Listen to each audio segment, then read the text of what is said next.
안녕하세요. 한창 변호사입니다. 오늘은 의뢰인이 변호사를 신뢰하게 되는 순간이라는 주제로 말씀을 드리겠습니다. 저도 한 1년, 2년 전에 어머니께서 이제 아프셔가지고 병원에서 수술을 하신 적이 있는데, 그때 이제 그 의사 선생님이 잘한다는 것도 알고, 그 병원이 큰 병원이란 것도 알고, 좋은 병원이란 것도 다 아는데, 그래도 기본적인 불안감이 있지 않습니까? 이제 우리 가족을 수술하실 때는 조금 더 신경 써 주셨으면 좋겠고, 좀 더 뭐 실수나 이런 것들은 없었으면 좋겠고, 그게 그런 당연한 마음이죠. 근데 저를 변호사를 찾아오시는 의뢰인분들도 같은 마음이라고 생각을 합니다. 그게 굉장히 나한테는 중요한 권리고 소송인데, 변호사가 그거를 좀 가볍게 생각하진 않을까. 그 다음에 뭐 내 사건에서 좀 신경을 잘 써줄까. 그 다음에 내 사건에서 실수를 하지는 않을까. 이런 불안감이 있을 수 있죠. 충분히 있을 수 있고, 그건 뭐 당연한 마음이라고 생각합니다. 그리고 이제 변호사 입장에서는 어떠냐면, 변호사 입장에서는 소송이라는 게 뭐 하루 이틀 상관에 끝나는 게 아니지 않습니까? 보통 3개월에서 6개월이에요. 그러면 그 기간 동안에 의뢰인들하고 이것을 같이 끌어나가는 건데, 의뢰인으로부터 신뢰를 명확하게 딱 얻어두지 못한다면 변호사 입장에서도 신경이 쓰이는 거예요. 그러니까 변호사는 앞을 보고 뭐 상대방이나 법원을 보고 소송을 의뢰인을 위해서 이어나가야 되는데, 뒤에 계시는 의뢰인께서 이제 불신을 하신다면 변호사 입장에서는 뒤도 신경 써야 되는, 그래서 더 악순환의 고리에 빠진다. 그래서 저 같은 경우에는 이제 의뢰인들의 신뢰를 딱 잡아놓고 시작을 하려고 합니다. 그래야지 앞만 보고 신경을 쓰고, 오히려 그게 더 의뢰인분들한테도 좋은 결과가 가고, 그렇죠. 그렇기 때문에 그렇게 하려고 하고, 저는 어떻게 하느냐. 첫 번째는 뭐 너무 당연한 이야기지만 상담이죠. 상담은 의사로 치면 문진 같은 겁니다. 그러니까 뭐 잘해야 될 부분이에요. 여기서 뭐 의사들 같은 경우에는 어떻습니까? 우리가 아파서 가면은 뭐 혈압 재보고 뭐 이렇게 다 체크해보고, 엑스레이를 찍어야 될지 MRI를 찍어야 될지 뭐를 해야 될지 결정을 해가지고 다 확인을 한 다음에 진단을 내리고, 뭐 수술을 해야 될지 안 해도 될지 무슨 약을 먹어야 될지 결정하잖아요. 변호사도 마찬가지예요. 상담을 그냥 의뢰인이 하시는 말씀을 듣는 게 끝나는 게 아니에요.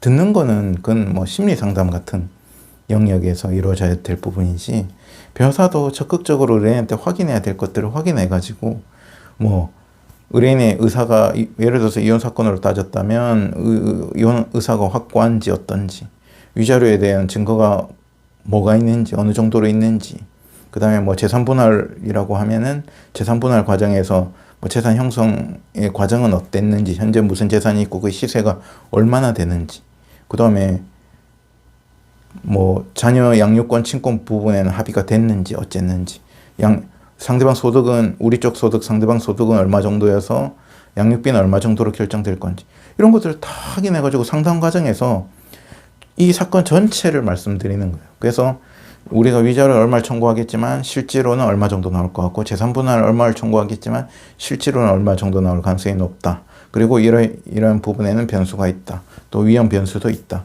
뭐 이런 것들을 이제 딱 설명을 드리고, 의뢰인들이 그 이야기를 듣고, 이 변호사가 무조건 됩니다. 뭐 이런 말이 아니고, 구체적으로 왜 되는 건고, 왜 안 되고를 설명드리기 때문에 납득이 되는 거죠. 이해가 되는 거죠. 그 이해가 돼야지 신뢰가 생기는 거예요. 그냥 예전처럼 뭐 변호사 의사의 권위에서 너는 암이다, 너는 수술해야 된다 이런다고 되는 게 아니고, 요즘에 병원에 가도 그렇잖아요. 차트를 보여주고, 뭐 여기서 이 보이는 부분이 뭐 실제로 된 사람 잘 모르지만 그렇게 설명을 해주고 해야지 내가 그 부분이 암이구나 라고 보고 신뢰를 하게 되잖아요. 그렇죠? 그럼 마찬가지입니다. 변호사들도 상담할 때 제일 중요해요.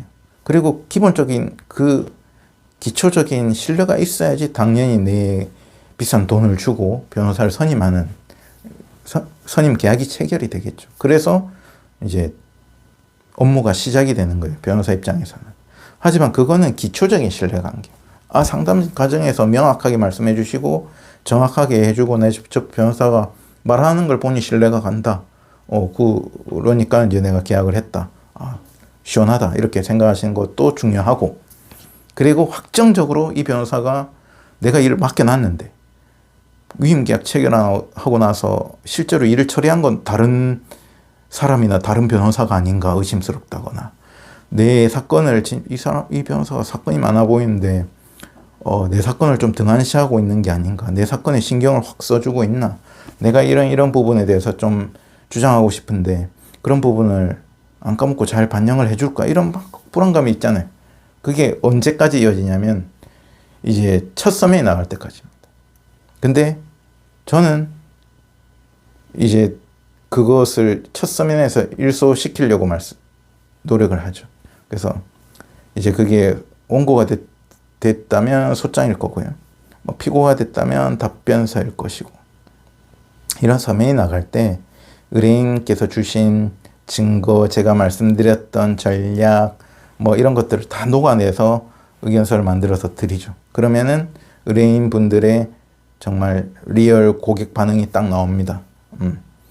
그것을, 그 순간을 딱 지나고 나면 이제 더 이상 이제 의뢰인들께서 대부분의, 제가 하면 한 10명 중에 9분의 의뢰인들께서는 그 첫 서면을 딱 보시고 나면은 아세요. 저 변호사가 그냥 성격이 저렇다.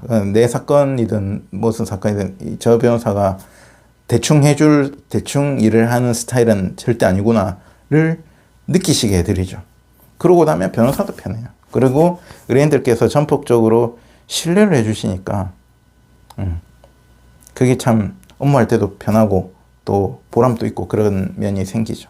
그래서 초반에 그런 신뢰를 명확하게 얻고 가는 게 중요하고, 분들 입장에서도 진짜 소송이 길어지면 6개월, 1년까지도 가는데 그 기간 중간에도 계속 내 변호사가 똑바로 하고 있는 게 맞나, 이런 이제 불안감으로 그 긴 시간 동안 있기가 힘들다. 결과를 보기 전까지는 계속 불안하다 하시면 그렇게 되거든요. 그래서 그런 면이 제가 봤을 때는 중요한 것 같습니다.